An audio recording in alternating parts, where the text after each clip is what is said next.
from the Newstalk ZB newsroom. This is Newsfix. In this update, the Media Workers Union is alarmed by proposed cuts to TVNZ and says many staff are feeling the pressure as they await their fate. The proposal would axe multiple news shows and jobs.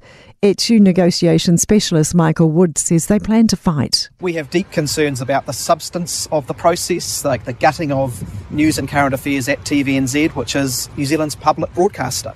Auckland police are investigating the death of a 59-year-old man in Massey last night. They were called to the residential property around 9:30 and found the man unresponsive. Medical attention was provided, however the man later died. A 40-year-old man at the property was taken into custody. He has been charged with common assault and is scheduled to appear in the Waitakere District Court today. A new maritime corridor to get aid into Gaza could be operational this weekend. It follows reports of 5 people killed when a parachute on an aid package failed to open during an airdrop. Waikato University Professor Alexander Gillespie says as the operation gets greater support, New Zealand may play a part. Even though it may just be a token contribution, it would be a fair guess that they will ask if we can help out in some way. South Auckland police are investigating a fatal hit-and-run overnight. They believe a pedestrian was struck by a car on Great South Road in Papatoetoe at around 10 o'clock last night. The driver fled the scene immediately after the collision, and while the car believed to be involved was found, work is underway to identify the driver.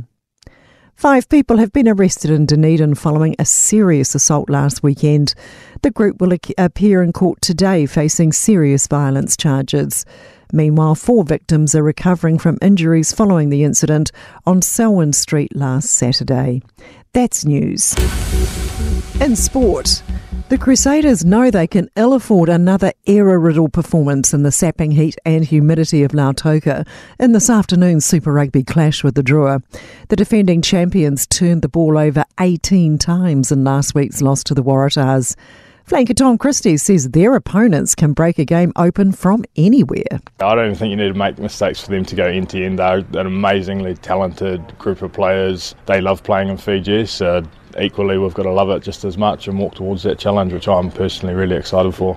18-year-old British rookie Oliver Bearman has qualified 11th at the Formula One Saudi Arabian Grand Prix after stepping in for Carlos Sainz, who's been sidelined by appendicitis.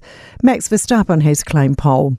The Black Caps' bid to get back on level terms continues on day 2 of the second cricket test against Australia in Christchurch. A short time ago, the visitors were 165 for 5, just edging into the lead by 3 runs. That's sport. I'm Sandy Hodge. For more news, listen to Newstalk ZB live on iHeartRadio.